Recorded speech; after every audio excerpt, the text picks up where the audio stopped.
everyone. Chris from Pickdawgz.com here with your free pick in the Kansas City Royals versus Chicago White Sox.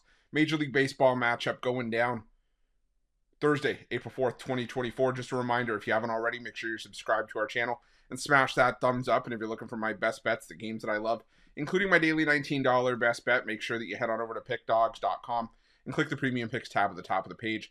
Also got something I'm extremely excited to announce here at Pickdawgz. It's the release of my 2024 Major League Baseball Grand Slam Season Pass. This is for the bettors that are betting $1,000 or more per game on Major League Baseball this season. This is going to get you basically late information plays after, our deadline to submit plays at Pickdawgz Premium, and also late information plays throughout the day based on pitching changes, pitching announcements, lineup scratches, what have you. So if you're into that sort of thing and that's the kind of bankroll that you're working with, text the number in the description of this video below. If it's not there, 775-636-7674, and we'll get you some more information. But let's get to this one between the Kansas City Royals and the Chicago White Sox. The Kansas City Royals sending out Seth Lugo to the mound in this one, while the Chicago White Sox will counter with Michael Soroka. And Soroka didn't have his greatest debut. I was high on Soroka, thinking that this was going to be a bounce back year for him. And while I'm not writing him off after one start, it wasn't the greatest debut. He didn't have a strikeout. He gave up a home run. Also gave up 4 runs on 7 hits over 5 innings of work against the Detroit Tigers. It was a game that the White Sox ended up losing in extra innings. But the one thing that you have to say for the White Sox is at least the offense kind of backed Soroka up a little bit, so he didn't end up with the loss.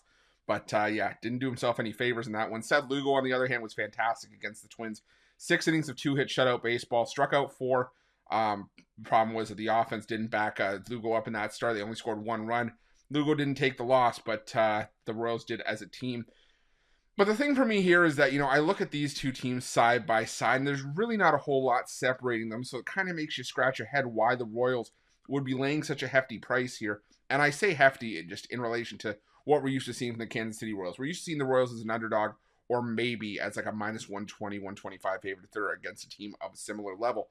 But, when you look at Michael Soroka, the problem for Soroka has been the long ball. I mean, coming back into the major leagues last year, this was a guy that made 7 appearances, 6 starts, and he struggled with the long ball. He gave up 2.5 home runs per 9 innings, 9 home runs total in 32 and a third innings of work last year. And like I said, also has given up 1 already in 5 innings of work this season. And this is a Kansas City Royals team that already this season, in limited action entering Wednesday, is second in baseball in isolated power against right-handed pitching. Team OPS are around league average, but like I said, when they're making contact, a lot of times they're crushing the baseball, and they've actually been holding their own pretty well against the Baltimore Orioles in this series that they've been in. So we'll have to see if the Royals can hold on. At the time this video is being recorded, the Royals currently up 2-0 on Baltimore in that game. But the Royals are putting bat to ball. The White Sox, on the other hand, I'm concerned the White Sox are going to have one of the worst offenses in baseball this season. At the time this video is being recorded, currently sitting around league average in terms of isolated power against righties. In terms of team OPS, they're around 20th against right-handed pitching. So Seth Lugo, I think, definitely be able to use that to his advantage here. And I do think the Royals have an edge in the bullpen as well. Even though the ERA numbers wouldn't necessarily suggest it, with the White Sox boasting a 4.50 staff ERA in the bullpen so far this year, and Kansas City putting up a 6.75. I still think the Royals are going to be able to get to Soroka here. I need to see Soroka have one of those bounce back starts before backing him here. Do I love laying this price with the Kansas City Royals? No, but it's Royals or nothing for me here, because I can't get there with the Chicago White Sox, even though they have been competitive in some spots. I do like how the Royals looked against Baltimore, so I'm going to lean towards the Kansas City Royals in this one, and that's going to be my free pick.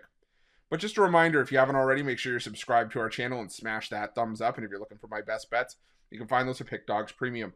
While you're at Pickdawgz, check out our betting tools. They're 100% free. They're the best betting tools in the business, and tools that you want to make sure that you have in your back pocket when you're making your best bets for the day's action. And while you're at our YouTube channel, make sure you have notifications turned on so you can be the first to be in the know when the newest content drops here at Pickdawgz. Thanks for watching. See you guys soon.